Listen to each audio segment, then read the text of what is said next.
This is the Apocrypha. You brothers and sisters can purchase this online. Okay, this book is called the Apocrypha. It's another part of the Bible that was taken out, okay, by Martin Luther, then later on the Roman Catholic Church. Greetings. In this video I'll be discussing the claims of UPKers regarding the so-called Apocrypha. As a quick note, the term UPKers is a general reference to those sects of the Black Hebrew Israelite movement who descend from the old Israelite Church of Universal Practical Knowledge. Anyway, I've previously made videos which have been critical of certain arguments pushed by a group of former UPKers which refer to themselves as Rebel Alliance Media, which I'm just going to call the RAM. In this video, however, I wanted to speak positively about one of their positions. This video has been inspired by videos put out by the gentleman in the RAM, and I wanted to make this video since last February when the Rebel Alliance Media came out with a segment on Google videos titled Defend the Faith or Shut Up, which had a section on the Israelite Church of God and Jesus Christ's erroneous teachings about the so-called Apocrypha. The two gentlemen in Rebel Alliance Media criticized their former church for teaching that the Catholic Church is responsible for removing the so-called Apocrypha from the King James Bible. Now, that teaching is patently false, and it's obviously false to anyone with even a basic knowledge of the controversy between Catholics and Protestants over the canon of the Bible. This is a subject which has interested me for a while, so it was refreshing to see Rebel Alliance Media tackle it. This subject first interested me back in around 2004 when I would browse the forum of the Holy Conception Unit site, which was the official webpage of the Israelite Church of God and Jesus Christ. I was surprised to see on that forum that the teachers from the Israelite Church of God and Jesus Christ were flatly saying that the Roman Catholic Church removed the Apocrypha from the King James Bible and that Catholics don't use the Apocrypha and so on. Elsewhere on the internet, I saw members of another splinter group, the Israelite School of Universal Practical Knowledge in Washington, D.C., saying the same thing. And I'm also a member of the Truth After Knowledge group, and the Truth After Knowledge forum. On there, I've seen UPKers from different groups who've appeared and claimed that the Roman Catholic Church removed the Apocrypha from the King James Bible.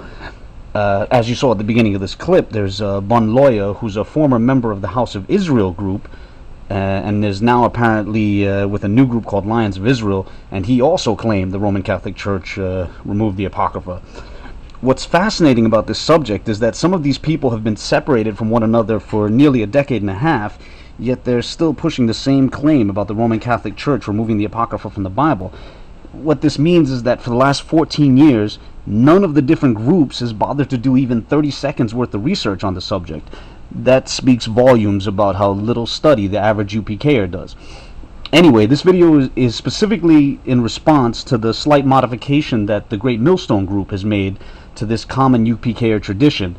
Rather than just saying the Roman Catholic Church took the Apocrypha out of the Bible, they quote some fringe book titled To Eliminate the Opiate, which makes a passing reference to an obscure group called the Biblical Destruction Group. And from there, the men in Great Millstone leap to the conclusion that this group removed the so-called Apocrypha from the King James Bible in 1826. They don't provide any evidence, rather they just put the claim out there for their followers to take on faith. Even though they have shifted the blame from the Roman Catholic Church to some alleged biblical destruction group, the argument is basically the same. It shows a complete ignorance of the history of the disputes over the biblical canon, and it assumes that the so-called Apocrypha was taken out of the Bible, specifically by the white man or something like that, some shadowy group, and that he did so because he was afraid of the content in the Bible, in the Apocrypha. So, for example, listen here to one of the members of Great Millstone explaining which verses the white man was afraid of, thus motivating him to remove the so-called Apocrypha. Here's the clip. Focusing on the Apocrypha and why it was taken out, but this is one of the scriptures why I believe it was taken out. All right, 2nd Ezra 6, 7-9. Now, the two others that I have written down is 2nd Ezra 13, 40-46, which describes about the 10 tribes coming over here to the Western Hemisphere. Alright, I believe that's another reason why they had to take that out. And also 1st Maccabees, the 1st chapter, the 1st verse to the 9th verse, which speaks about Alexander the Creep coming into power. And it also says that when Alexander came into power, that's when wickedness was sown into the planet Earth. So basically, according to 1st Maccabees 1 and 9, It's basically telling you when the white man came into power, the so-called white man came into power underneath Alexander, that's when wickedness was sown in the earth. So what is it essentially calling the so-called white man? The wicked. So, you know, they couldn't have that information out there. All right, to highlight how ridiculous their argument is, first note that the book they call Second Esdras is still in the Bibles of the Russian Orthodox Church, where it's listed as Third Ezra. It also appears in the Bibles of Eastern Rite Catholics who use Slavonic, such as the so-called Uniates, who are similar to the Russian Orthodox Church, only they're in communion with the Pope. As for First Maccabees, that appears in all the Bibles of the Catholic and Orthodox churches. Greek Orthodox, Russian Orthodox, Roman Catholic, with their Eastern or Western rites, all of them have First Maccabees in their Bibles. These facts fly in the face of the claim that, the white man is terrified of these books and had to remove them from the Bible.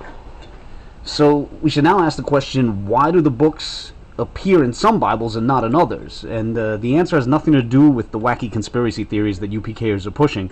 Instead, it has to do with the belief held by many Christians that the Old Testament should reflect the biblical canon of the Jews. Now let's run through a brief history of the issue and try and bring this out.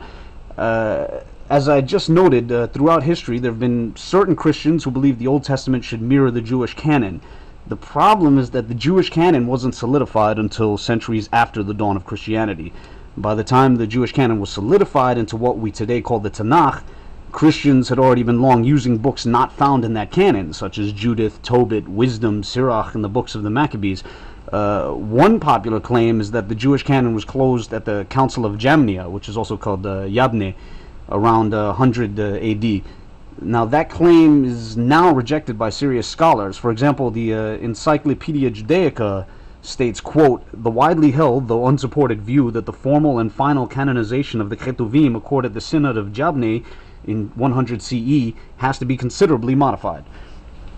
Now, proof of this position is the fact that the Babylonian Talmud in Baba Kama 92b, Tractate Baba Kama 92b, has a portion where one of the rabbis quotes the book of Sirach, also called the Ecclesiasticus in the King James Apocrypha, and they quote Sirach as if it were part of the Ketuvim, i.e., which is the third part of the Tanakh.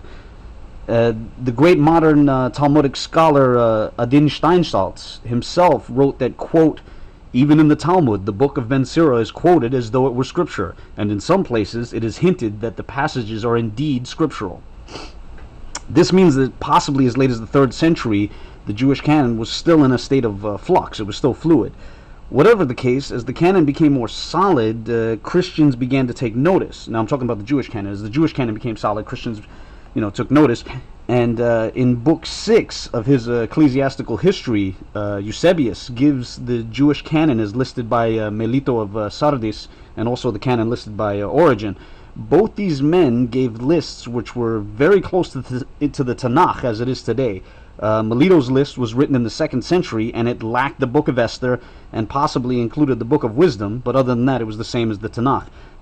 Origen's list for the Old Testament included the Epistle of Jeremiah, which corresponds with the 6th chapter of Baruch, and might have included the first book of Maccabees, but that's a longer subject. The point is, by the time of such figures in the church, in the early churches, Melito and Origen, in the 2nd and 3rd centuries, the Jewish canon already lacked most of the books which appear in the so-called Apocrypha. Now, in the 4th century, the Jewish canon, if the Jewish canon wasn't fully solidified, it had almost reached that point, and thus we see, certain church fathers starting to appeal to the truncated Jewish canon as the true Old Testament. Most famously, Saint Athanasius, in his 39th Festal Letter, plainly presents the Old Testament canon, which is nearly identical to the Tanakh, to the Jewish canon, except for the fact that his canon lacked the book of Esther and it contained Baruch. Now, Athanasius goes on to state that specifically the books of Judith, Wisdom, Sirach, Esther, and Tobit are not part of the canon, but are good for, at least good for catechetical instruction. That's something important to keep in mind, that distinction. They're not canonical, but you can use them for, they're good for reading, especially for people undergoing catechesis. Now, there were other church fathers who took a similar view, but the problem reached its zenith in St. Jerome, who's the translator of the Vulgate.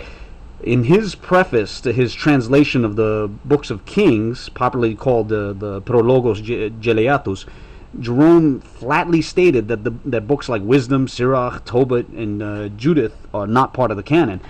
And he explained that because they're not part of the Hebrew canon of the Jews, that is the Tanakh, they have to be considered apocryphal. And we should keep in mind that he used the word apocrypha as a slur.